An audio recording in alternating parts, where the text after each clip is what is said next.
Roma aprende cedo a desconfiar de homens fáceis, dos que riem alto, dos que gostam de vinho bom, de corrida de bigas, de aplauso. A República Antiga tinha feito disso uma espécie de instinto. O cidadão virtuoso é austero, o general é duro, o magistrado é contido. Só que o império, esse animal enorme que vive de cerimônia e de sangue, precisa de outra coisa além de virtude. Precisa de imagem, precisa de herdeiros, precisa de uma linha de sucessão que não desmanche o mundo cada vez que um velho morre. No inverno de 130, em 15 de dezembro, nasce em Roma um menino com um nome que já carrega política: Lúcio Cômodo. A família é senatorial, bem colocada, com raízes na elite italiana. O pai, Lúcio Hélio Aurélio Cômodo, não é um aventureiro. É um homem do sistema, com carreira e conexões. A mãe, Avidia Plautia, vem de outra linhagem respeitável. É um nascimento confortável, de casa grande, de átrio com bustos de antepassados, de escravos que sabem quando falar e quando desaparecer. De tutores que chegam cedo para moldar a voz e a postura, o menino cresce cercado por aquilo que Roma chama de dignitas.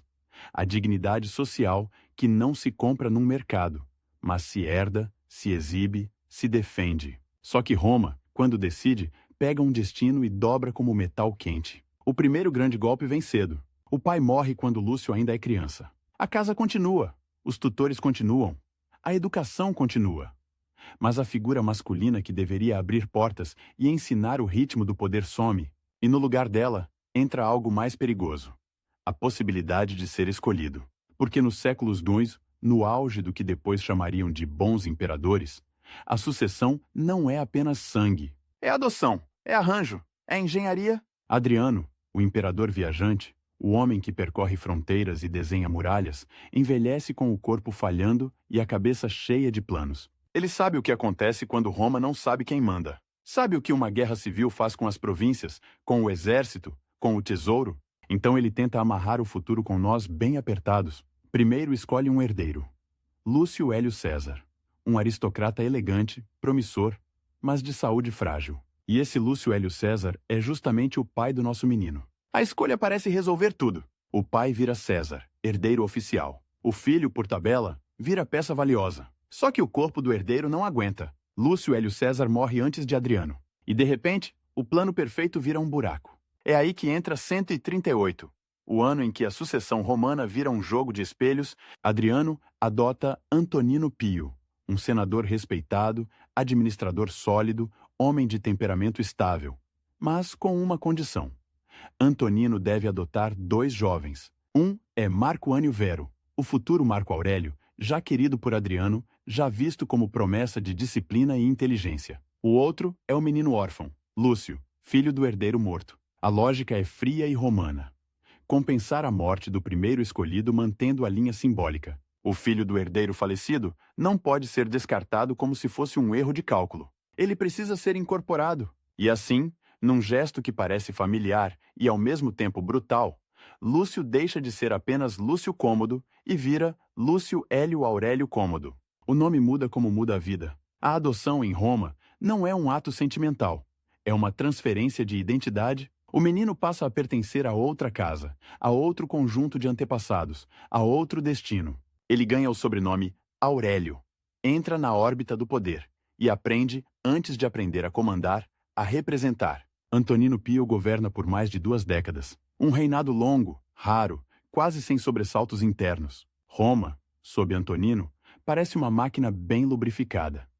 O Senado funciona, as províncias enviam impostos, as estradas são mantidas, os governadores são vigiados, as fronteiras são administradas com prudência. Não é um reinado de grandes conquistas, é um reinado de manutenção. E manutenção, para um império, é uma arte silenciosa. É o tipo de arte que não dá estátuas heróicas, mas evita incêndios. Dentro desse mundo estável, 2 jovens crescem como herdeiros. Marco Aurélio, mais velho, é o favorito óbvio. Desde cedo, ele é moldado para a gravidade. Filosofia, retórica, direito, autocontrole. Os relatos antigos insistem nessa imagem. O jovem sério, quase ascético, que prefere livros a banquetes, ele é treinado para ser o rosto da virtude imperial. Lúcio, mais novo, cresce ao lado dele, mas não como sombra, como contraste. A educação é semelhante, porque a casa imperial não pode formar um ignorante. Mas o temperamento parece outro. Lúcio é descrito como sociável, amante de espetáculos, de convivência, de prazer.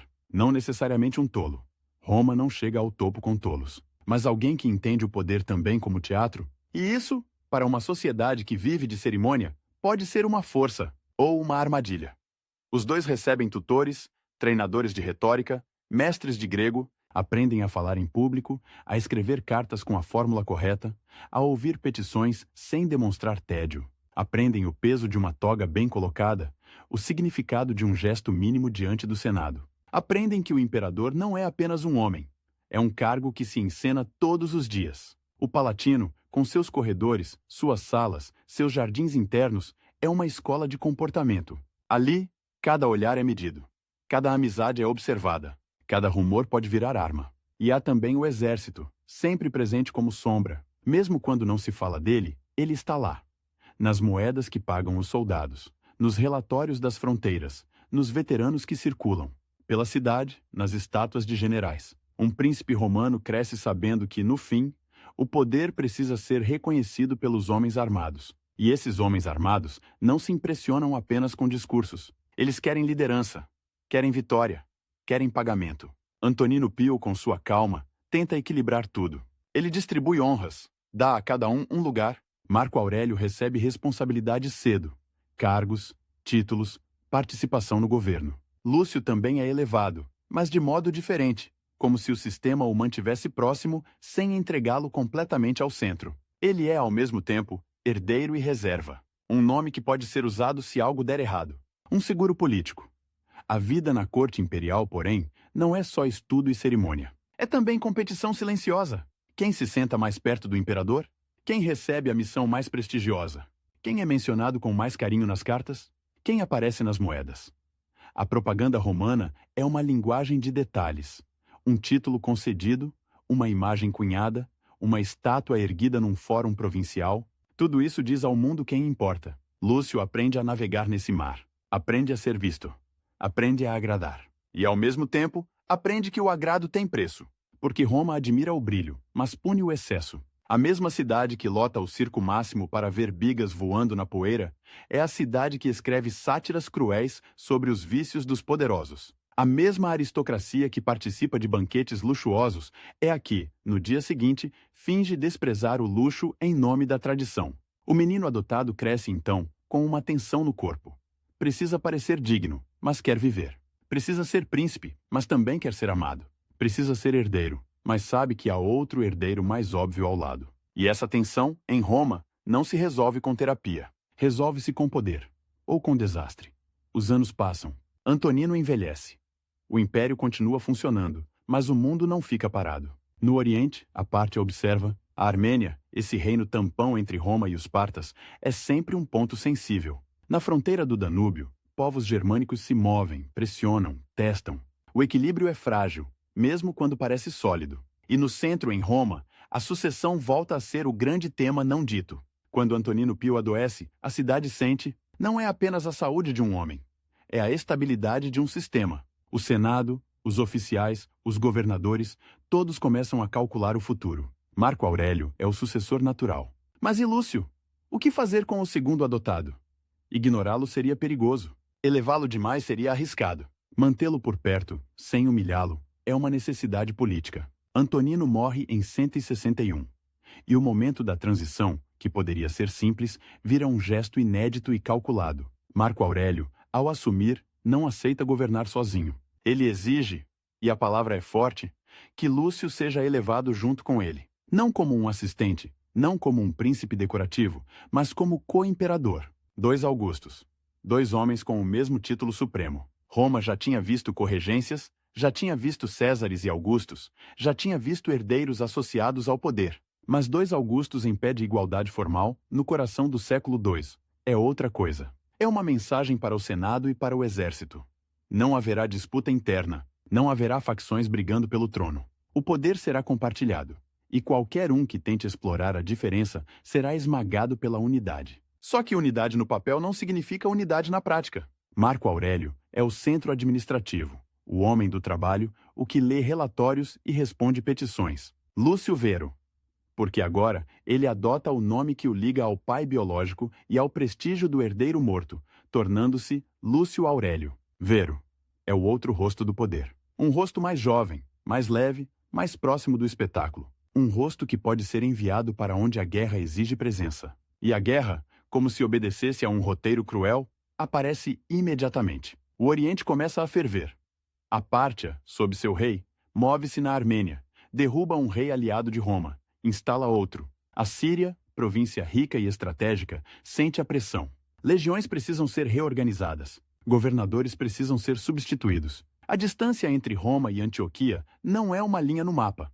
É um abismo de semanas, às vezes meses, de viagem e comunicação. Ordens viajam por estradas, por mar, por mensageiros que podem adoecer, ser roubados, morrer.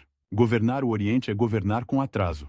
E é aqui que o arranjo dos dois imperadores ganha sentido prático. Marco Aurélio fica em Roma, segurando o centro, mantendo a máquina funcionando, garantindo que o Senado e a administração não entrem em pânico. Lúcio Vero é designado para o Oriente, como se o destino dele fosse ser o imperador do fronte, o homem que dá rosto à guerra. A propaganda precisa disso.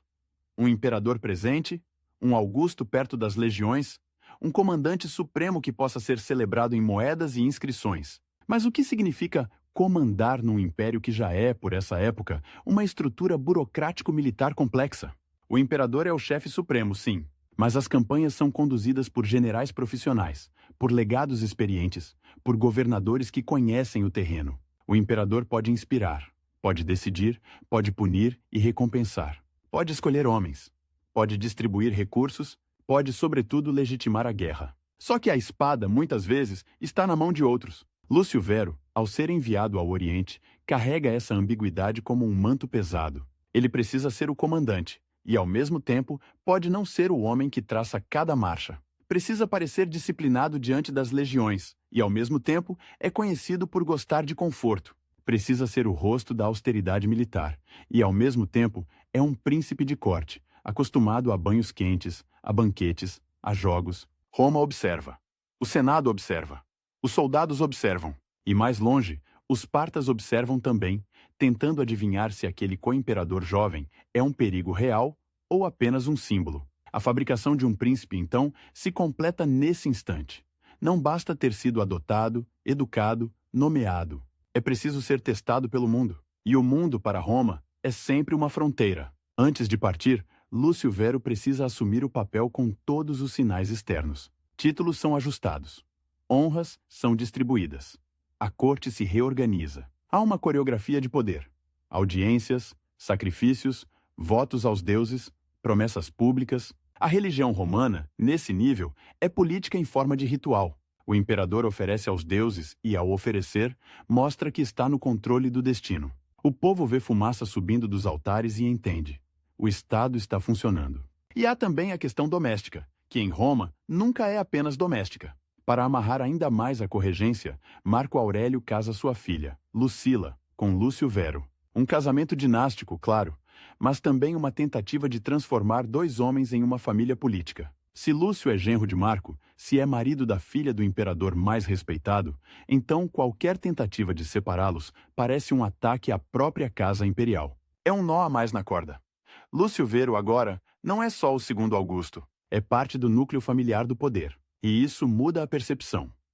Um homem pode ser criticado por seus prazeres, mas um homem ligado por sangue e casamento ao centro do regime é mais difícil de derrubar. Mesmo assim, as sombras não desaparecem, porque a reputação, em Roma, é uma moeda que circula rápido, e Lúcio carrega uma reputação de leveza. Os autores antigos, muitos deles senadores ou ligados à elite, gostam de contrastar os dois.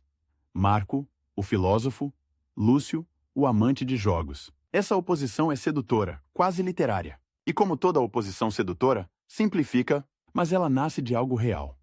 Temperamentos diferentes, estilos diferentes e uma cidade que adora comparar. O Palatino, nesse período, é um lugar de ruídos, não ruídos de multidão, mas de corredores. Passos de escravos, sussurros de secretários, o som de tábuas enceradas sendo riscadas, com estiletes, o abrir e fechar de portas pesadas. A administração imperial é feita de papel, ou melhor, de papiro e cera, e de homens que escrevem. O imperador decide, mas a decisão vira documento, vira ordem, vira registro. E cada registro pode ser usado depois como prova de competência ou de falha. Lúcio Vero, ao se preparar para o Oriente, precisa montar sua própria equipe. Secretários, conselheiros, oficiais, precisa escolher quem o acompanha. E essas escolhas são políticas. Um general experiente ao lado dele pode significar vitória. E também pode significar que a vitória será atribuída ao general. Um círculo de amigos de corte pode garantir lealdade pessoal. E também pode alimentar a imagem de frivolidade. Um homem, quando vira imperador, descobre que até a lista de convidados é um documento de Estado. A cidade, por sua vez, vive o cotidiano de sempre. Mercados, termas, templos, o barulho de carroças nas ruas estreitas, o cheiro de pão e de fumaça. Mas por trás desse cotidiano há ansiedade, porque o Oriente não é uma província qualquer. O Oriente é riqueza, é comércio, é prestígio. É também o lugar onde Roma encontra um rival que não é bárbaro disperso, mas um império com corte, com cavaleiros, com tradição. A Pártia não é um bando, é um adversário que sabe negociar e sabe humilhar. E Roma, quando é humilhada, responde com fúria. A memória de derrotas antigas ainda existe. Carras, o desastre de Crasso, é um fantasma que ronda qualquer conversa sobre Partas. Mesmo que tenha acontecido 2 séculos antes, Roma não esquece. Roma coleciona traumas como coleciona troféus, e cada campanha no Oriente é uma tentativa de reafirmar que o mundo ainda gira em torno do Tibre. Lúcio Vero parte então carregando mais do que bagagem. Carrega expectativas. Carrega o peso de um nome adotivo e de um nome biológico. Carrega o olhar de Marco Aurélio que precisa dele. Precisa que ele seja útil. Precisa que ele seja leal. Precisa que ele não vire um problema. Carrega o olhar do Senado, que quer estabilidade e teme aventuras. Carrega o olhar do povo, que quer vitórias e espetáculos. Carrega o olhar do exército, que quer comando e pagamento. E carrega, sem saber, a semente de algo que não aparece em mapas nem em moedas. O custo invisível de mover homens pelo mundo. Mas, por enquanto, tudo ainda é promessa. O ano é 161. O reinado conjunto começa com solenidade, com títulos, com juramentos. 2 imperadores, uma Roma, um fica, outro vai. Um escreve, outro marcha. Um pensa, outro representa. E o Oriente, esse espelho brilhante e perigoso, espera com suas cidades de pedra clara, seus mercados perfumados, suas noites quentes, suas intrigas de corte, suas estradas poeirentas que levam a fronteiras onde o mundo romano termina e começa outra lógica. Lúcio Vero foi fabricado para esse momento, não por um artesão, mas por um sistema inteiro. Adriano com seu plano de adoções, Antonino com sua paciência administrativa, a educação, de corte, a necessidade de evitar guerra civil, o casamento dinástico, a propaganda que exige um rosto jovem para a guerra. Ele é, ao mesmo tempo, homem e construção. E Roma, quando constrói um imperador, não constrói para a paz. Constrói para a crise. A crise já está em movimento. E o príncipe, que aprendeu a sorrir nos salões e a falar com elegância diante do Senado, vai descobrir que no fim das estradas imperiais não há aplauso. Há poeira, há febre, há aço, há silêncio antes do choque, e há, sempre, a pergunta muda que acompanha qualquer governante romano. Quando a vitória vier, se vier, de quem ela será, de fato? Do homem que aparece nas moedas? Ou dos homens que sangram fora do alcance dos olhos de Roma? O caminho para o Oriente começa antes do mar, antes das velas, antes do cheiro de sal. Começa em Roma, no peso das despedidas oficiais, na maneira como um Augusto atravessa o fórum sem parecer apressado, como se a pressa fosse uma confissão de medo. Lúcio Vero sai do centro do mundo com uma comitiva que é, ao mesmo tempo, corte e quartel-general. Secretários com caixas de documentos, libertos que conhecem as rotas e os preços, tribunos jovens ansiosos por glória, veteranos que já viram o Oriente e sabem que ele não perdoa a ingenuidade. E por trás de tudo, a logística imperial, esse monstro silencioso, calculando trigo, cevada, mulas, ferragens, tendas, remédios, dinheiro para o soldo, dinheiro para subornos, dinheiro para emergências que ninguém ousa nomear. A guerra não começa com batalha, começa com listas. No ano de 161, enquanto Roma ainda se acostuma à ideia de 2 Augustos, o Oriente já está em combustão. A Armênia, esse reino de montanhas e vales estreitos, sempre foi mais do que um território. É uma dobradiça. Quem controla a Armênia empurra a porta para dentro da Síria ou para dentro da Mesopotâmia. E os partas sabem disso tão bem quanto os romanos. O rei parto, Vologases IV, mexe a peça com frieza. Intervém na Armênia, derruba o rei cliente de Roma, instala um homem seu. Não é só afronta, é mensagem, é dizer: o Oriente não é um lago romano. A resposta romana no papel é imediata. Na prática, é lenta, porque tudo é longe. A Síria é o coração militar do Oriente Romano, com legiões estacionadas, com arsenais, com estradas que levam ao Eufrates. Mas a Síria também é uma província de luxo, de cidades ricas, de elites gregas e semitas acostumadas a negociar com qualquer vencedor. E quando a fronteira treme, a Síria treme por dentro. Comerciantes calculam riscos, notáveis locais medem lealdades, soldados ouvem boatos e olham para o horizonte como se o horizonte pudesse trazer a resposta. O primeiro choque é humilhante. O governador da Capadócia, Marco Sedácio Severiano, decide agir. Talvez por coragem, talvez por imprudência, talvez por pressão de Roma, talvez por ambição pessoal. Ele marcha para a Armênia e cai numa armadilha perto de Elegeia. O general Parto, um homem chamado Cosroes, segundo as fontes romanas, o cerca. O resultado é desastre. Severiano morre, suas tropas são destruídas. A notícia viaja como uma lâmina. Não é apenas uma derrota, é um lembrete de que o Oriente pode engolir legiões. E então a Síria, que deveria ser base segura, mostra sua própria fragilidade. O governador sírio, Lúcio Atídio Corneliano, é substituído. A máquina imperial começa a trocar peças com urgência. Porque, quando Roma troca governadores em tempo de guerra, ela está dizendo ao mundo que o problema é sério. E, ao mesmo tempo, está tentando impedir que o problema vire pânico. É nesse cenário que Lúcio Vero precisa existir como imperador do fronte. Não necessariamente como estrategista que desenha cada movimento, mas como presença que dá coesão. Um Augusto no Oriente significa que as legiões não estão lutando por um governador qualquer. Estão lutando pelo próprio Estado encarnado. Significa que as cidades orientais, tão sensíveis a sinais de força, veem o selo máximo do poder romano. Significa que os reis clientes, sempre tentados a mudar de lado, pensam duas vezes antes de apostar contra Roma. Mas presença no Oriente tem endereço, e o endereço é Antioquia.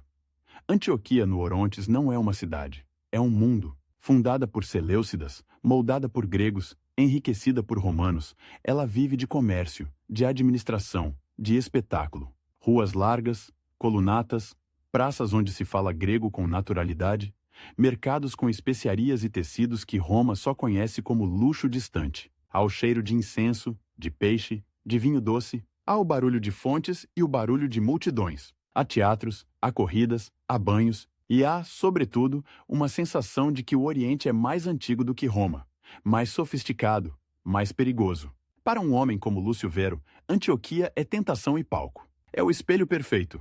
Devolve brilho a quem gosta de brilho. E, ao mesmo tempo, cobra. Porque o imperador que se instala em Antioquia precisa provar que não foi engolido por ela. Ele chega com o peso do título e com a leveza da fama. E a cidade o recebe como se recebe um soberano helenístico, com cerimônias, com aclamações, com estátuas improvisadas, com discursos, de notáveis que sabem elogiar sem se comprometer demais. O Oriente tem longa prática em sobreviver a impérios. Sabe como aplaudir. O quartel-general se organiza. Não é uma tenda no deserto. É uma administração inteira transplantada. Cartas chegam de Roma e saem para Roma. Relatórios chegam das legiões e saem para governadores. Mensageiros entram e saem como sangue em artérias. O imperador assina, decide, distribui. E ao redor dele, homens que realmente conhecem a guerra tentam transformar caos em plano. Entre esses homens, um nome se destaca.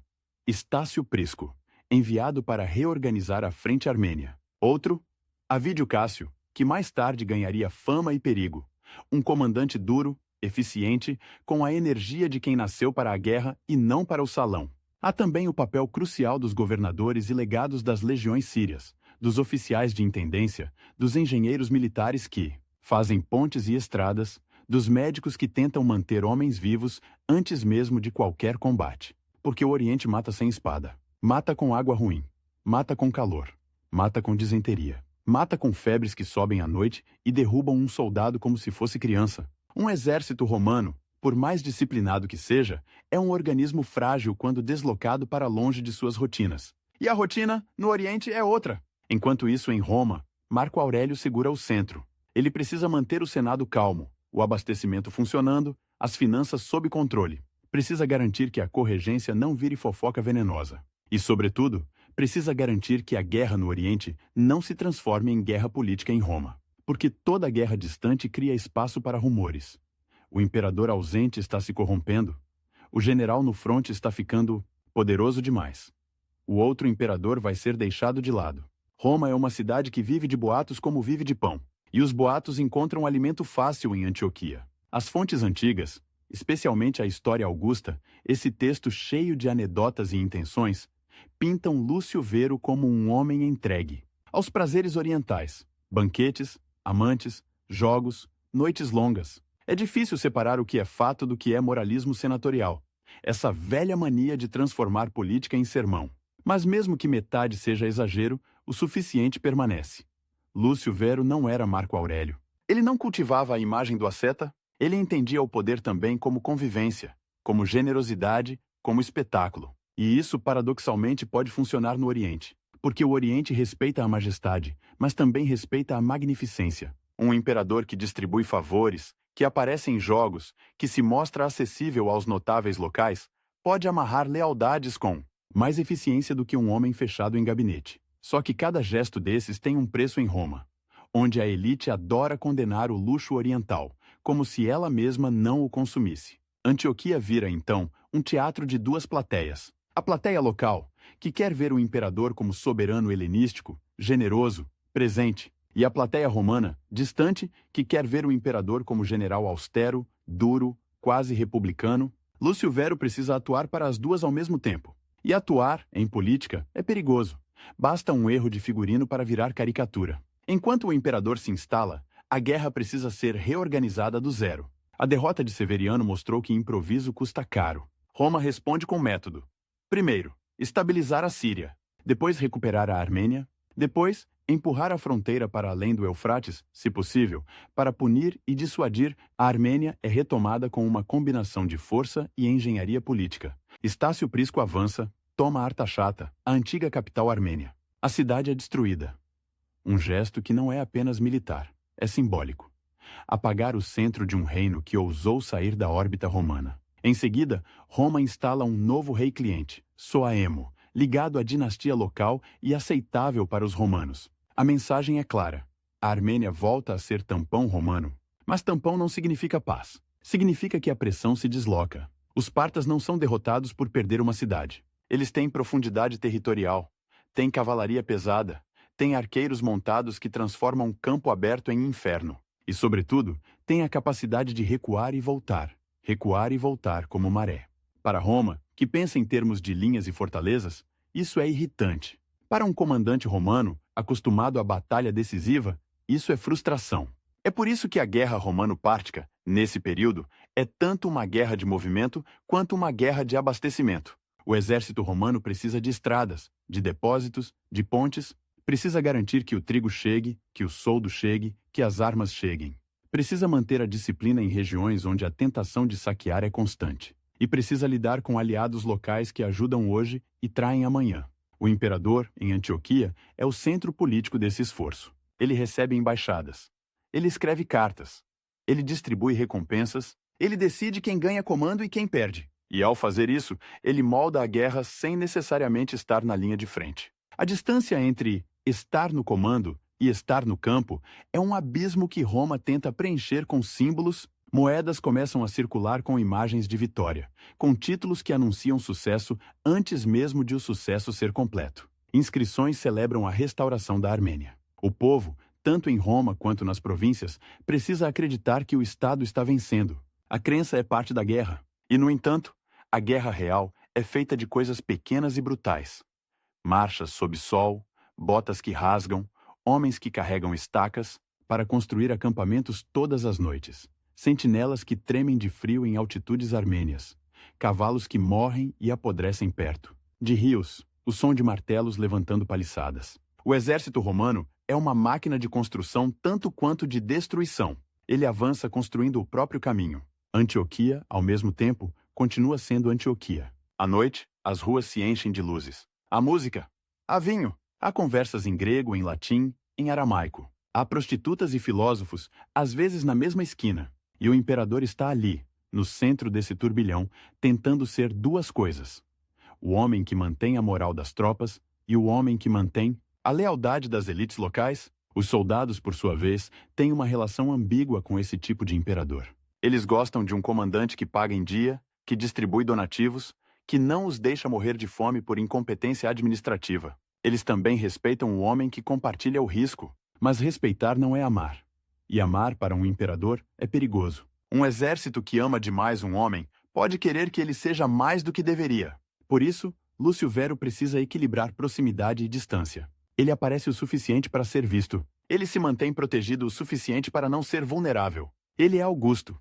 E Augusto não pode ser capturado. Não pode ser morto por uma flecha perdida. Não pode ser humilhado. A presença imperial no fronte é sempre uma presença cercada. A guerra avança para além da Armênia. A Síria, reorganizada, vira plataforma para operações na Mesopotâmia. O Eufrates, essa linha líquida que separa mundos, é cruzado por pontes improvisadas, por barcaças, por engenharia. Cada travessia é um risco.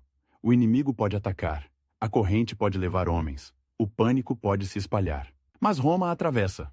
Roma sempre atravessa, porque o império não sabe recuar sem transformar recuo em derrota moral. E enquanto as legiões avançam, a figura de Lúcio Vero em Antioquia se torna ainda mais importante como centro de gravidade. Ele precisa manter a narrativa de que tudo está sob controle.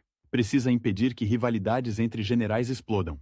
Precisa garantir que o mérito seja distribuído de forma que ninguém se sinta grande demais para obedecer. Avídio Cássio, por exemplo, é um comandante que não passa despercebido. Ele tem talento e tem ambição. Um homem assim é útil e perigoso. Útil porque pode vencer. Perigoso porque pode acreditar que venceu sozinho. O imperador, nesse contexto, é também um gerente de egos armados. As cartas que circulam entre Antioquia e Roma carregam mais do que informações militares. Carregam política. Cada relatório pode ser interpretado como elogio ou crítica. Cada pedido de reforço pode ser visto como prudência ou fraqueza. Cada atraso pode virar acusação. E Marco Aurélio, em Roma, lê tudo com a mente de um administrador e a ansiedade de um homem que sabe que o império pode desandar por detalhes. O tempo, nesse período, é um inimigo invisível. A guerra precisa ser resolvida. Não por capricho, mas porque as fronteiras do norte não dormem. Enquanto Roma concentra recursos no Oriente, povos germânicos e sármatas observam o Danúbio. Eles sentem quando as legiões são deslocadas. Eles percebem quando a atenção imperial está longe. O império é grande demais para lutar em todos os lugares com a mesma intensidade. Cada escolha abre uma brecha. E o Oriente, com seu brilho, ajuda a esconder essa urgência. Antioquia pode fazer um homem esquecer que o mundo está se movendo. Pode fazer um imperador acreditar que a guerra é apenas mais um elemento do espetáculo imperial. Mas a guerra não é espetáculo. A guerra é contabilidade de mortos. Ainda assim, a máquina romana começa a produzir resultados. A Armênia está de volta à órbita. A Síria está segura. As legiões, agora sob comando mais competente, ganham confiança. E confiança, em exército, é metade da vitória. A outra metade é comida.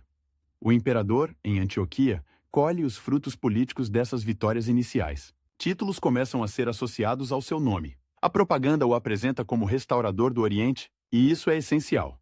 Roma precisa de um vencedor visível. Precisa de um rosto para colocar nas moedas, para erguer em estátuas, para celebrar em jogos. Um império não se alimenta apenas de trigo. Alimenta-se de histórias. Mas as histórias têm um lado escuro. Porque, quanto mais a imagem de Lúcio Vero se liga ao Oriente, mais o Oriente se liga a ele. E o Oriente não é só vitória. É também desgaste. É também doença. É também a mistura de povos, de climas, de micróbios que viajam com exércitos como viajam com caravanas. Um acampamento militar é uma cidade improvisada, com latrinas, com água compartilhada, com feridas abertas, com moscas. É um lugar perfeito para o invisível prosperar. Ninguém em Antioquia fala disso como uma ameaça estratégica. Fala-se de partas, de reis, de cidades. Fala-se de honra. Fala-se de glória. Mas nos bastidores, médicos militares observam febres estranhas, tosses persistentes, erupções na pele. Observam homens fortes caírem rápido demais. Observam que algo circula. E o imperador, cercado por luxo e por relatórios, talvez não veja. Ou talvez veja e não entenda. Porque os séculos iguais não têm a linguagem que nós temos para a epidemia. Tem a linguagem de miasmas, de deuses irritados, de azar. Tem a linguagem do destino. Antioquia continua brilhando. O Orontes corre. As colunatas refletem luz. O teatro enche. E, ao mesmo tempo, as estradas militares continuam a cuspir homens para o fronte e a engolir homens de volta, feridos, doentes, exaustos. A guerra é uma respiração pesada. Inspira recursos. Expira cadáveres. Lúcio Vero, nesse cenário, é uma figura paradoxal. Um imperador que precisa ser visto como general, mas cuja função real é manter a guerra coesa politicamente. Ele é o selo. Ele é o carimbo. Ele é o rosto. E isso não é pouco. Um império pode perder batalhas e sobreviver. Pode perder legitimidade e desmoronar. Por isso, cada cerimônia em Antioquia importa. Cada sacrifício público, cada distribuição de donativos, cada audiência com oficiais, cada gesto calculado para mostrar que o Augusto está presente, que ele ouve, que ele decide. Mesmo quando a decisão é escolher o homem certo para decidir por ele no campo, e os generais, por sua vez, precisam desse selo. Um comandante romano pode ser brilhante, mas sem a aura imperial, ele é apenas mais um homem armado. Com a aura imperial, ele é instrumento do destino romano. A vitória, quando vier, precisa ser atribuída ao Estado, não a um indivíduo. Essa é a regra não escrita que mantém o Império unido. O Oriente, como espelho, devolve a Lúcio Vero uma imagem sedutora. A de um soberano amado, cercado por riqueza, no centro de uma cidade, que parece feita para imperadores. Mas o mesmo espelho mostra rachaduras para quem olha de perto. A guerra ainda não terminou. Os partas ainda existem. A Mesopotâmia ainda é um labirinto de rios e cidades. E o tempo está correndo em direção a outras fronteiras. E há outra rachadura mais íntima. A reputação, em Roma, a distância transforma tudo em narrativa. Se Lúcio Vero aparece demais em festas, isso vira prova de decadência. Se aparece pouco, vira prova de covardia. Se delega a generais, vira prova de incompetência. Se tenta comandar diretamente e erra, vira prova de imprudência. O imperador distante é sempre culpado de alguma coisa, porque a culpa é uma forma de explicar o que não se controla. Ele vive, então, num corredor estreito entre ser e parecer. E Antioquia, com suas luzes, torna esse corredor ainda mais escorregadio. As vitórias iniciais na Armênia dão fôlego para o próximo passo. Levar a guerra para o território que realmente importa. A Mesopotâmia, onde cidades como Seleucia e Ctesifonte representam não apenas alvos militares, mas símbolos de poder parto, ainda não é o momento do golpe final. Mas o tabuleiro está sendo preparado. Depósitos são montados. Rotas são asseguradas. Aliados locais são pressionados a escolher lado. O exército romano, paciente e brutal, vai se aproximando como uma maré de ferro. E Lúcio Vero permanece em Antioquia, no centro desse redemoinho, como se fosse o eixo de uma roda que gira longe dele. Um eixo não se move muito, mas sem eixo, a roda cai. No fim, talvez seja isso que o Oriente ensina a Roma, e a Lúcio Vero em particular. Que o poder imperial não é apenas a coragem de um homem com espada. É a capacidade de manter uma máquina funcionando a milhares de quilômetros de casa, com homens que não falam a mesma língua, com cidades que têm suas próprias memórias, com inimigos que não aceitam ser figurantes. É uma guerra travada em mapas e em mercados, em cartas e em acampamentos, em cerimônias e em cadáveres. E enquanto Antioquia brilha, enquanto o imperador distribui sorrisos e ordens, enquanto as legiões se reorganizam e avançam, algo invisível começa a viajar junto com elas, silencioso, paciente, sem estandarte. O Oriente dá vitórias e prepara o preço. Em algum ponto entre o Eufrates e o Tigre, a guerra deixa de ser uma disputa de fronteira e vira uma questão de prestígio imperial. Não basta recolocar um rei na Armênia, não basta corrigir a insolência de Vologases IV, o que está em jogo é a velha gramática do poder romano. Quando Roma apanha, ela precisa devolver com juros, e de preferência em praça pública, com nomes de cidades que soem como troféus. O mapa ali não é papel, é barro, é água. É poeira que entra nos olhos e cola no suor. A Mesopotâmia é uma planície cortada por rios que mudam de humor, por canais, por pântanos, por campos que parecem fáceis até o momento em que um exército inteiro percebe que não há sombra, que a água tem gosto de terra, que o vento quente não refresca. Ele assa. E, no entanto, é ali que estão as cidades que fazem o Oriente parecer eterno. Seleucia, com sua memória grega. Ctesifonte, com sua pompa arsácida. E mais ao norte, as rotas que ligam o mundo romano ao mundo persa, ao mundo das caravanas, ao mundo onde o ouro não tem o mesmo peso que a seda. Em Antioquia, Lúcio Vero continua sendo o centro político, o rosto, o selo. Mas a guerra, agora, exige mãos que saibam apertar o pescoço do terreno. Exige comandantes que entendam que uma campanha não se vence só com coragem. Vence-se com pontes, com depósitos, com disciplina, com a capacidade de manter homens vivos quando o inimigo principal é a distância. Os romanos têm uma palavra para isso sem precisar nomear: ordem. E a ordem, no Oriente, é uma conquista diária. As legiões que operam na Síria e na Capadócia não são peças novas. Muitas estão ali há décadas, acostumadas à guarnição, a patrulhas, a uma guerra que costuma ser mais diplomacia armada do que choque frontal. A guerra contra a Pártia muda o ritmo. De repente, a fronteira não é um lugar onde se vigia, é um lugar por onde se atravessa. E atravessar o Eufrates, para um romano, tem um sabor quase mítico. É como se o império estivesse, mais uma vez, provando a si mesmo que não tem limites naturais. Só que o Eufrates não é um símbolo, é um obstáculo. E cada obstáculo para um exército é uma oportunidade para o pânico. A travessia começa antes da água. Começa com a escolha do ponto, com a sondagem da margem, com a proteção dos engenheiros. Começa com a madeira que precisa ser encontrada onde madeira é rara, com as cordas, com os pregos, com as ferramentas. Começa com a guarda avançada olhando o horizonte, tentando adivinhar onde a cavalaria parto pode aparecer como uma tempestade de poeira. E quando a ponte improvisada finalmente se estende, quando as primeiras fileiras pisam nela, o som é de madeira gemendo e metal batendo. E o rio, indiferente, correndo como se não estivesse carregando o destino de homens que se chamam senhores do mundo. A guerra, nesse momento, já não é só contra os partas. É contra o tempo.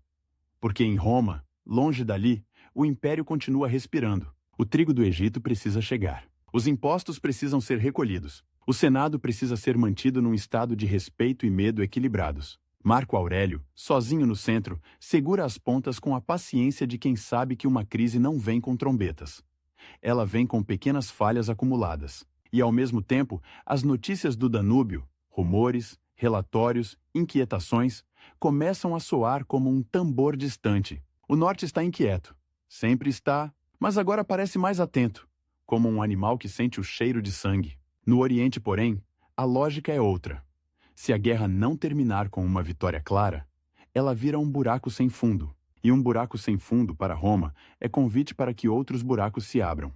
É aí que a campanha ganha velocidade. Os nomes dos comandantes que realmente conduzem as operações aparecem nas fontes como sombras que, de vez em quando, atravessam a luz do imperador. Avídio Cássio é um desses nomes. Um homem de energia dura, de disciplina severa, com reputação de eficiência. Ele não é o tipo de figura que se confunde com o brilho de Antioquia. Ele pertence ao campo, ao acampamento, ao cheiro de couro e fumaça, ao som de ordens curtas, e é esse tipo de homem que, numa guerra longa, vira indispensável. Indispensável. E perigoso, porque o Império Romano tem um problema estrutural que ele finge não ter. O general vitorioso. Um general vitorioso é a melhor ferramenta do Estado e a maior ameaça ao Estado. A história de Roma é um cemitério de repúblicas e dinastias derrubadas por homens que voltaram com legiões leais demais. E por isso, a presença de um Augusto no Oriente, mesmo que não esteja na linha de frente, funciona como uma tampa sobre a panela. A vitória, quando vier, terá dono oficial, terá rosto oficial, terá nome oficial: Lúcio Vero. E a guerra, então, avança como uma máquina que aprendeu a se alimentar do próprio movimento. As colunas marcham, levantam acampamento, cavem fossos, erguem paliçadas. A rotina romana é quase hipnótica. Ao fim de cada dia, mesmo exaustos, os soldados constroem uma pequena fortaleza. É assim que Roma transforma território inimigo em território transitável. Não é romantismo, é sobrevivência. Um acampamento mal feito é um convite para um ataque noturno, para uma surpresa, para um massacre que ninguém em Roma quer explicar. Os partas, por sua vez, não oferecem sempre a batalha que os romanos desejam. Eles recuam, assediam, atacam flancos, exploram a velocidade. A cavalaria pesada, os catafractários, é um espetáculo de metal e músculo. Mas o verdadeiro terror vem dos arqueiros montados. Flechas, que caem como chuva, que ferem sem dar chance de resposta, que transformam a perseguição em armadilha. O romano aprende de novo uma lição antiga. No Oriente, a arrogância mata. E mesmo assim, a maré romana sobe. Em 165, o esforço acumulado começa a produzir o tipo de resultado que Roma sabe transformar em propaganda. A ofensiva entra na Mesopotâmia com mais profundidade. Cidades caem, fortificações são tomadas. E, como sempre, a guerra real é uma mistura de disciplina e brutalidade. Quando uma cidade resiste, ela paga. Quando abre as portas, ela negocia. E negociar com Roma, em campanha, é negociar com homens armados que têm fome, medo e ambição. Seleucia e Ctesifonte surgem no horizonte como dois símbolos colados um ao outro. Seleucia, fundada no tempo dos sucessores de Alexandre, carrega a memória helenística, a ideia de uma cidade que fala grego e se imagina civilizada. Ctesifonte, do outro lado do Tigre, é a residência real, o coração político parto, o lugar onde o poder se veste de cerimônia. Tomar essas cidades não é apenas ganhar terreno,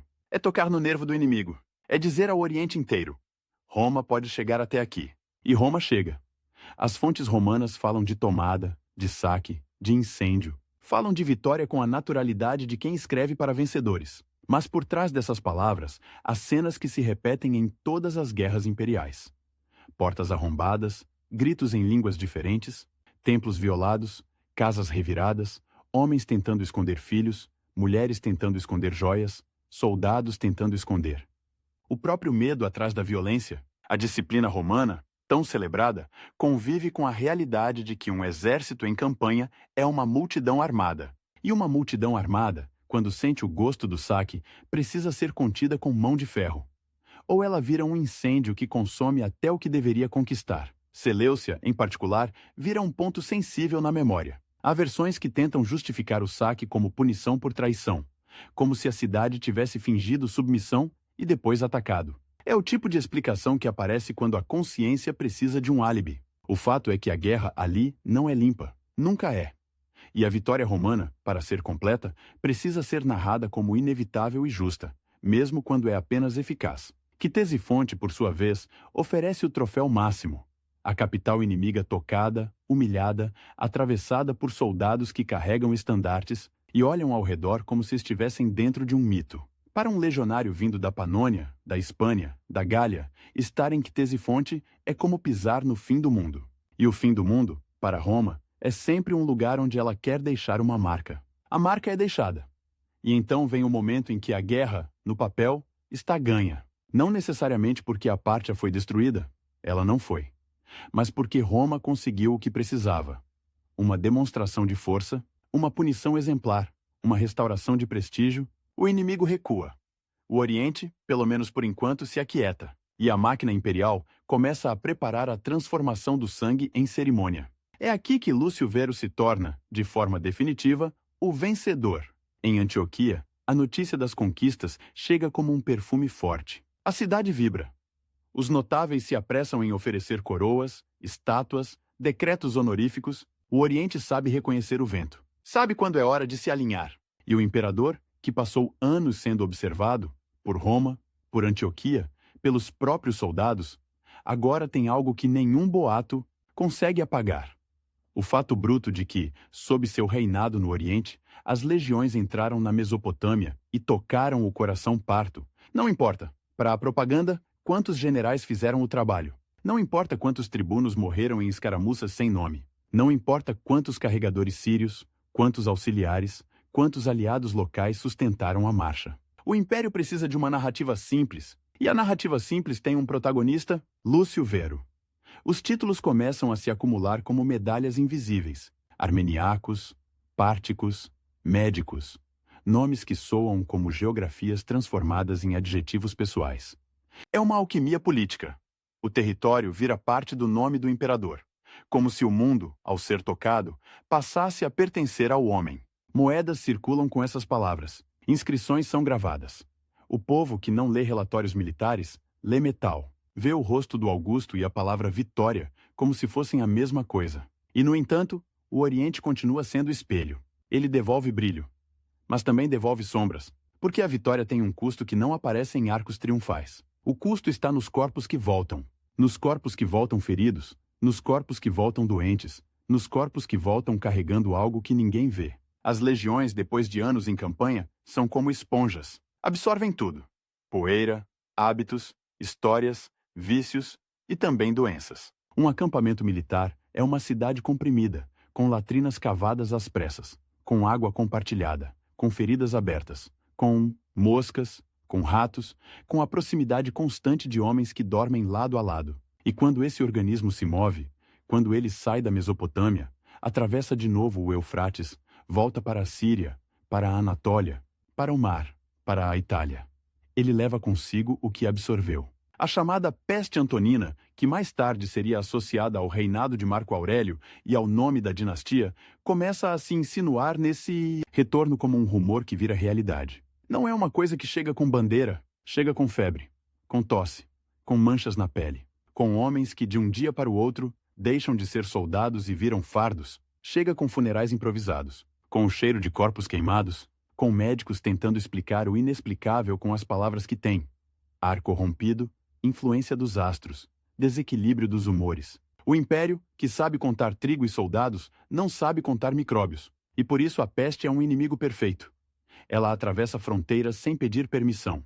Entra em cidades sem cercos. Derruba ricos. E pobres com uma indiferença que parece divina. Enquanto isso, a política exige que a vitória seja celebrada antes que o gosto dela azede. O retorno de Lúcio Vero ao Ocidente é, por si só, um ato de teatro imperial. A viagem não é apenas deslocamento, é desfile em câmera lenta. Cada parada é uma oportunidade de mostrar que o Augusto volta com a aura do Oriente. Cada cidade quer vê-lo. Cada elite local quer ser vista por ele. Há banquetes, há discursos, há sacrifícios. Há a sensação de que o império, por um instante, está inteiro. O Oriente pacificado, o centro estável, os deuses satisfeitos. Mas por baixo dessa superfície, a peste viaja como um passageiro clandestino. Quando finalmente Roma se prepara para o triunfo, a cidade faz o que sempre fez. Transforma a guerra em espetáculo cívico. O triunfo é uma máquina de memória. Ele pega o caos da campanha, lama, sangue, fome, medo, e o reorganiza em ordem visual. Prisioneiros, estandartes capturados, tesouros, imagens de cidades conquistadas, inscrições com nomes que o povo repete sem saber onde ficam. É uma pedagogia do poder.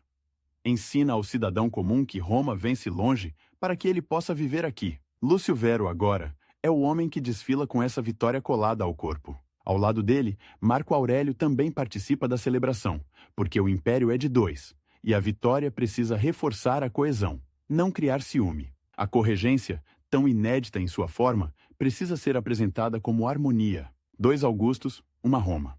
2 rostos, uma vitória. E o povo aplaude. Aplauso romano é um som físico. É palma, é grito. É o rumor de uma multidão que, por algumas horas, esquece impostos, esquece preços, esquece a ansiedade do futuro. Vê elefantes, vê carros, vê ouro, vê exotismo, vê o Oriente trazido para dentro da cidade como se fosse um animal domado. E no centro, vê o imperador que dizem venceu. A propaganda funciona porque ela se apoia em algo real. As cidades foram tomadas. O inimigo foi humilhado. A fronteira oriental foi reafirmada. O mapa de fato mudou por um momento. A reputação de fato foi restaurada. Mas o custo começa a aparecer como rachadura no mármore. A peste não respeita cerimônias. Ela entra em Roma com os soldados, com os escravos, com os comerciantes, com os peregrinos. Entra nos becos e nos palácios. Entra nos quartéis e nos templos. E quando uma cidade como Roma adoece, o império inteiro sente, porque Roma é um nó. Gente chega e sai o tempo todo. O que circula em Roma circula no mundo. A doença, além de matar, desgasta. Desgasta a economia, porque menos mãos trabalham. Desgasta o exército, porque recrutar fica mais difícil. Porque manter efetivos fica mais caro. Porque a moral cai quando o inimigo não tem rosto. Desgasta a política. Porque em tempos de medo, as pessoas procuram culpados, procuram sinais, procuram explicações que caibam em frases simples. E frases simples, em Roma, viram boatos. O Oriente, que deu a vitória, agora parece ter trazido uma maldição. E isso é perigoso para a imagem de Lúcio Vero, porque ele é o homem do Oriente, ele é o Augusto que esteve em Antioquia, que viveu sob aquelas luzes, que voltou com títulos orientais no nome. O espelho devolve outra imagem. Não apenas o vencedor, mas o portador involuntário de um preço invisível. Ao mesmo tempo, a vitória no Oriente tem um efeito colateral estratégico que não aparece em moedas. Ela desloca atenção e recursos. Durante anos, homens e dinheiro foram sugados para a Síria, para a Armênia, para a Mesopotâmia. Legiões foram movimentadas, unidades auxiliares foram concentradas, e o Danúbio, lá longe, observou. Quando as tropas começam a voltar, quando o Império tenta respirar aliviado, o norte já não é o mesmo. A pressão nas fronteiras europeias cresce. Povos germânicos e sármatas se movem, empurrados por dinâmicas que Roma não controla. Migrações, disputas internas, fome, oportunidades. O Danúbio, que sempre foi uma linha tensa, começa a parecer uma corda prestes a arrebentar. E então a vitória oriental, que deveria ter fechado um capítulo, abre outro. Um capítulo mais frio, mais longo, mais defensivo. Para Marco Aurélio, isso significa uma mudança de mundo. O filósofo no trono, o homem que tenta governar com autocontrole, se vê empurrado para uma era de guerra quase permanente no norte. Para Lúcio Vero, significa que o brilho do Oriente não pode durar. O Império não permite descanso. O triunfo mal terminou e já há relatórios de crise. Já há pedidos de reforço. Já há a sensação de que a paz foi apenas um intervalo. E aqui o paradoxo se torna quase cruel. Lúcio Vero volta como vencedor, mas volta para um império mais vulnerável. Vulnerável porque a peste corrói por dentro. Vulnerável porque o exército, mesmo vitorioso, está cansado e reduzido. Vulnerável porque a vitória no Oriente não destruiu a Pártia. Apenas a feriu e a humilhou, o suficiente para que ela recuasse. Não, o suficiente para que desaparecesse. Vulnerável porque o Norte agora exige atenção total, e o Império não tem o luxo de escolher uma única frente. O Oriente como espelho, de novo, ele mostra o que Roma quer ver. Ouro, títulos, cidades conquistadas. E esconde o que Roma não quer. Encarar. A fragilidade biológica, a exaustão humana, a ilusão de controle. E Lúcio Vero, no meio disso, continua sendo Lúcio Vero. Um homem que sabe ser agradável, que sabe ser generoso, que sabe usar o espetáculo como ferramenta. Em Roma, isso pode ser virtude e vício ao mesmo tempo. Virtude porque o povo gosta de um imperador que aparece, que dá jogos, que distribui donativos, que não se fecha num silêncio austero. Vício porque a elite senatorial, sempre pronta a moralizar, sempre pronta a comparar, olha para Marco Aurélio e vê gravidade. Olha para Vero e vê leveza. E em tempos de crise, a leveza vira acusação. As anedotas circulam. Histórias de banquetes em Antioquia, de noites longas, de companhias duvidosas. Algumas podem ser verdadeiras, outras são provavelmente invenções com cheiro de sermão, mas o efeito político é real. Elas criam uma moldura, e dentro dessa moldura, a vitória oriental pode ser reinterpretada como algo que aconteceu apesar do imperador, não por causa dele. Só que o império não funciona com apesar. Ele precisa de por causa, precisa de causalidade simples. Precisa de um Augusto que seja o dono da vitória, mesmo que a vitória tenha sido construída por generais, por intendentes, por engenheiros, por soldados anônimos que morreram sem estátua. Por isso a propaganda insiste em títulos, insiste em imagens, insiste em cerimônias, insiste em repetir que o Oriente foi domado. E, no entanto, a realidade insiste também. A peste continua. As fronteiras do norte continuam. O custo humano continua. E a vitória, que no mapa parece limpa, na vida cotidiana vira uma espécie de ressaca. Menos gente nas ruas, mais funerais, mais medo. Mais pressão sobre o Estado para fazer o impossível. Proteger tudo ao mesmo tempo, em todos os lugares. O triunfo de Lúcio Vero, então, é como uma moeda recém-cunhada.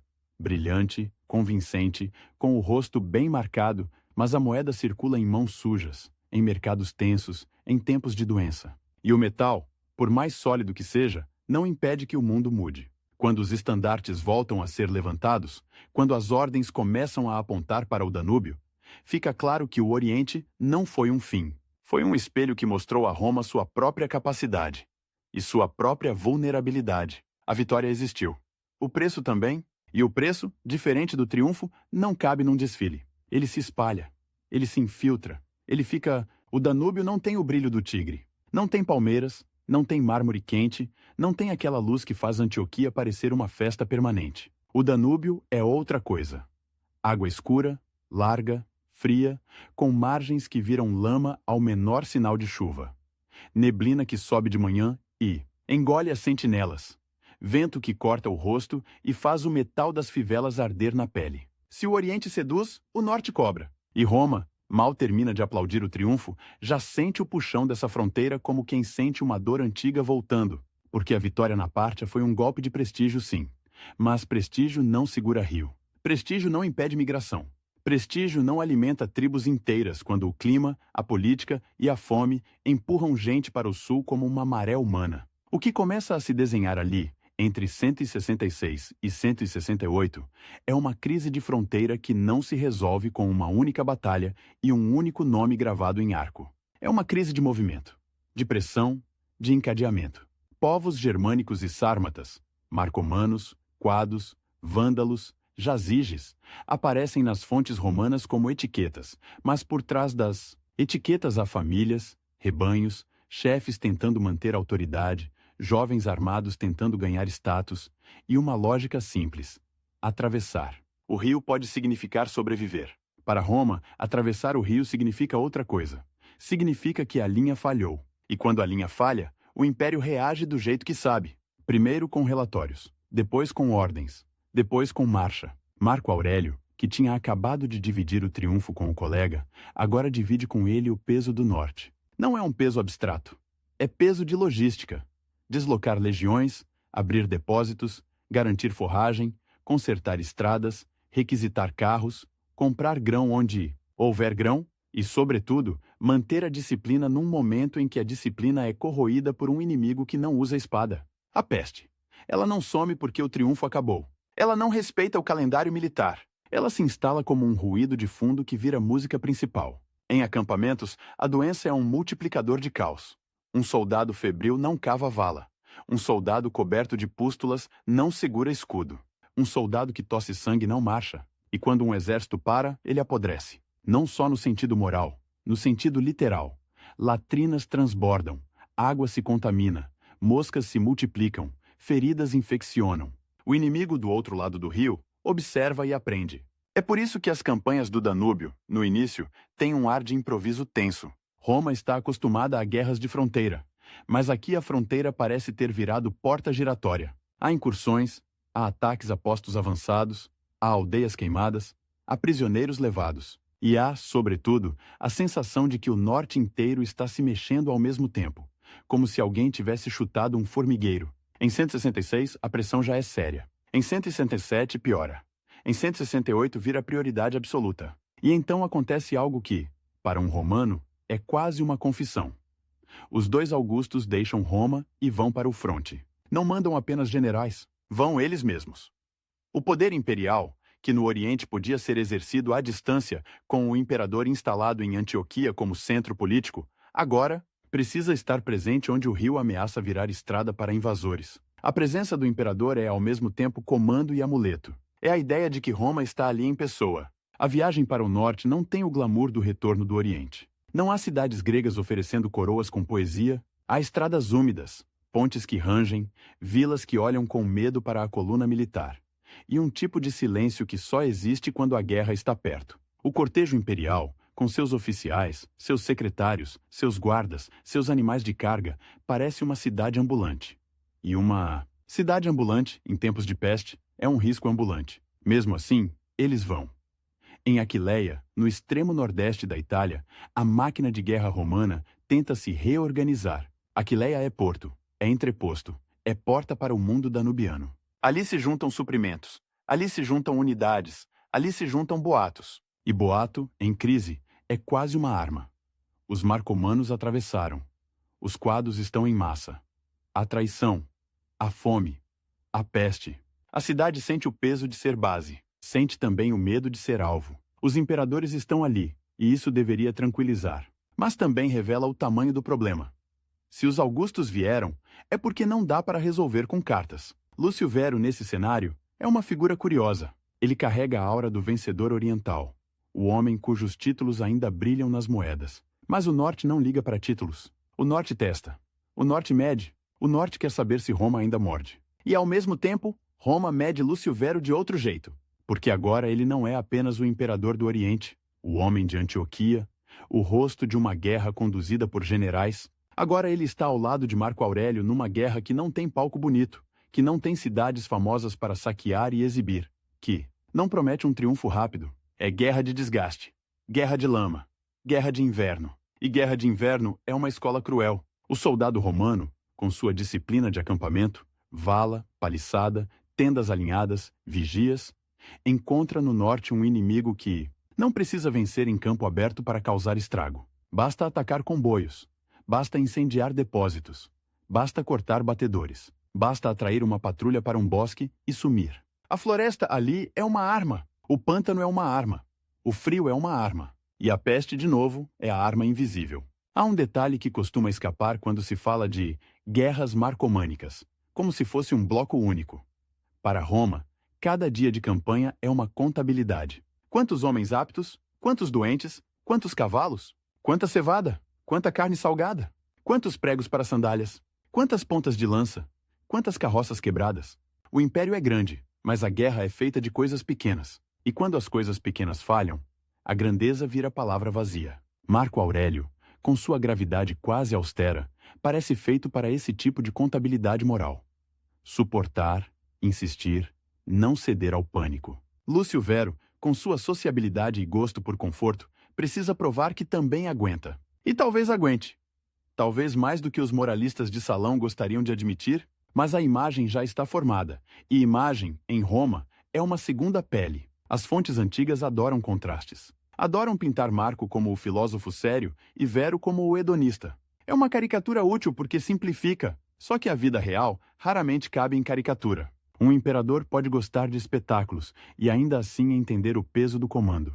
Pode ser generoso e ainda assim ser político. Pode ser leve em banquete e duro em decisão. O problema é que quando o império entra em crise, a tolerância para nuances desaparece. O público quer culpados, quer símbolos, quer uma história que faça sentido. E o Norte, com sua brutalidade sem glamour, é um espelho ainda mais impiedoso do que o Oriente. No Oriente, o brilho podia esconder a rachadura. No Norte, a rachadura aparece no primeiro gelo. Em 168, a situação obriga os imperadores a permanecerem próximos do teatro de operações. A presença deles também serve para manter os generais alinhados. Porque, como no Oriente, o Império continua tendo o mesmo problema estrutural. O general eficiente é indispensável e perigoso. No Danúbio, com legiões concentradas e com a necessidade de decisões rápidas, um comandante carismático pode virar centro de lealdade, e lealdade, em Roma, é uma moeda que pode comprar o trono. Por isso o poder imperial se mostra. Por isso, os augustos aparecem em público, recebem delegações, distribuem donativos, fazem sacrifícios, presidem julgamentos militares. O imperador não é só comandante, é juiz, é pai, é símbolo, e símbolo precisa ser visto. Mas ver não impede adoecer.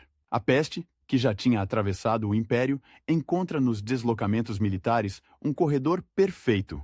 Tropas que voltaram do Oriente e agora são enviadas ao Norte carregam consigo não apenas experiência de campanha, mas também a memória biológica daquela guerra. E a doença, ao se espalhar, cria um efeito dominó. Menos soldados disponíveis, mais recrutamento às pressas, mais pressão sobre comunidades locais, mais ressentimento, mais instabilidade. O Império, que venceu na Mesopotâmia, agora luta para manter a própria densidade humana. E é nesse contexto que a morte de Lúcio Vero se aproxima sem fanfarra. Não é uma morte em batalha, com lança no peito e discurso final. É uma morte que combina perfeitamente com a era que começa. Uma era em que o inimigo não é apenas o homem do outro lado do rio, mas também o ar que se respira no acampamento, a água que se bebe, o contato inevitável entre milhares de corpos. Em 169, durante a campanha no Danúbio, ou mais precisamente durante o movimento entre o fronte e a retaguarda, Lúcio Vero adoece. As fontes falam de doença súbita, de sintomas que lembram o que já se via com frequência: febre, fraqueza, colapso. A peste é a suspeita natural, porque ela está em toda parte. Mas para os contemporâneos, a causa exata importa menos do que o fato político. O co-imperador, o homem do triunfo oriental, cai. E quando um Augusto cai, o mundo muda de eixo. A morte acontece longe do cenário de mármore de Roma. Acontece em estrada, em ambiente militar, com a urgência prática de quem precisa decidir o que fazer com o corpo de um imperador. Um corpo imperial não é apenas um cadáver, é um objeto político. Ele precisa ser protegido, transportado, velado, transformado em ritual. Precisa virar memória controlada, porque se a morte vira boato descontrolado, ela vira crise. Marco Aurélio, ao lado, é atingido de forma dupla. Perde o colega e perde o equilíbrio institucional que sustentava a corregência. A parceria entre os dois, por mais assimétrica que fosse em temperamento e reputação, tinha uma função: dividir o peso, dividir a representação, dividir o risco. Agora o risco volta a ser de um só, e há também o lado humano, que as fontes deixam entrever por frestas. Marco Aurélio não era um homem de explosões públicas, mas era um homem de dever. E o dever para ele incluía honrar o morto. O corpo de Vero é levado de volta com cuidado, com escolta, com a solenidade que se deve a um Augusto. Há cerimônias, há luto oficial, há a transformação do homem em divindade estatal, a apoteose, a consagração, que Roma usa para fechar a ferida com ouro e incenso. Mas incenso não cura o império. A morte de Lúcio Vero deixa Marco Aurélio sozinho, justamente quando o Danúbio exige mais, não menos. As guerras marcomânicas não são um episódio curto. Elas se estendem, se complicam, se tornam o grande esforço militar do reinado. E agora não há mais o vencedor do Oriente para dividir a narrativa, para dividir a presença, para dividir o simbolismo. Há apenas Marco, com sua seriedade, sua resistência, sua capacidade de suportar. E com um império que parece envelhecer rápido. O contraste é cruel. Lúcio Vero volta do Oriente com títulos e triunfo, e morre no Norte sem tempo de transformar essa nova guerra em nova propaganda. O brilho oriental, que parecia ter selado sua reputação, não o protege do preço invisível que o Oriente trouxe. O espelho devolve a imagem completa: vitória e contágio, prestígio e vulnerabilidade. E a vulnerabilidade não é só biológica, é estratégica. Porque a guerra contra a Pártia, apesar de vitoriosa, não eliminou a necessidade de manter forças no Oriente. A fronteira oriental continua existindo, com seus reis clientes, suas cidades, suas tensões. Ao mesmo tempo, o Danúbio agora exige concentração. O império, que sempre viveu de equilibrar frentes, entra numa fase em que o equilíbrio fica mais caro. Mais homens, mais dinheiro, mais recrutamento, mais impostos, mais pressão sobre províncias. E com a peste, menos capacidade de pagar essa conta. A morte de Vero também altera o jogo interno de Roma. Enquanto ele vive, há 2 centros de gravidade. Há 2 cortes, 2 círculos de influência, 2 redes de patronato. Com ele morto, essas redes precisam se realinhar. Alguns homens perdem proteção, outros ganham espaço. E, num império onde a política é feita de proximidade com o poder, a proximidade muda de dono. A memória de Vero, então, vira campo de disputa silenciosa. Para uns, ele será lembrado como o imperador que venceu no Oriente, que trouxe títulos, que deu jogos, que foi acessível. Para outros, será o símbolo do luxo, do excesso, do imperador que parecia mais do que era. E como sempre em Roma, a memória não é apenas lembrança, é ferramenta. Serve para elogiar o presente ou criticar o presente. Serve para construir um modelo ou um espantalho. Marco Aurélio, agora único Augusto, não tem tempo para debates de memória. Ele tem o Danúbio, tem a peste, tem a necessidade de manter o império funcionando quando o império está cansado. E é aí que a reputação de Lúcio Vero, paradoxalmente, se cristaliza. Porque a morte congela.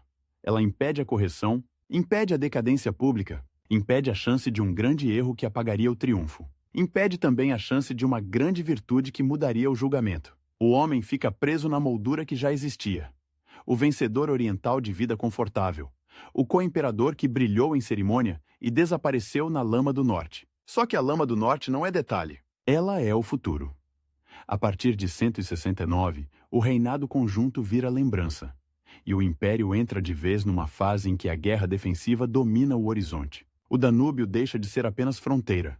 Vira obsessão. As legiões passam a viver ali, a morrer ali, a construir e reconstruir fortificações, a negociar com chefes, a punir, a reassentar, a tentar transformar movimento em estabilidade. E cada tentativa custa. O Oriente, que tinha sido palco de vitória rápida e espetacular, agora parece distante, mas o preço do Oriente continua presente no corpo do Império. A peste, que não é um evento pontual, mas uma onda longa, recorrente, que volta e volta, enfraquecendo demografia, economia, moral. A vitória que deu a Lúcio Vero o título de Párticos também deu ao Império um inimigo que não se rende a tratados. E assim, quando se olha para trás, a trajetória de Lúcio Vero ganha um contorno quase irônico.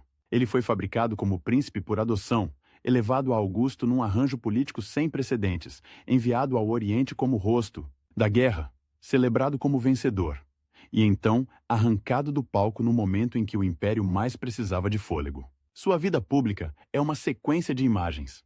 Antioquia, triunfo, Danúbio, luz, ouro, neblina. E Roma, que adora transformar homens em símbolos, fica com o símbolo de um triunfo ambíguo. Porque o mapa registrou vitórias, as moedas registraram títulos, os arcos registraram nomes. Mas o corpo do império registrou outra coisa.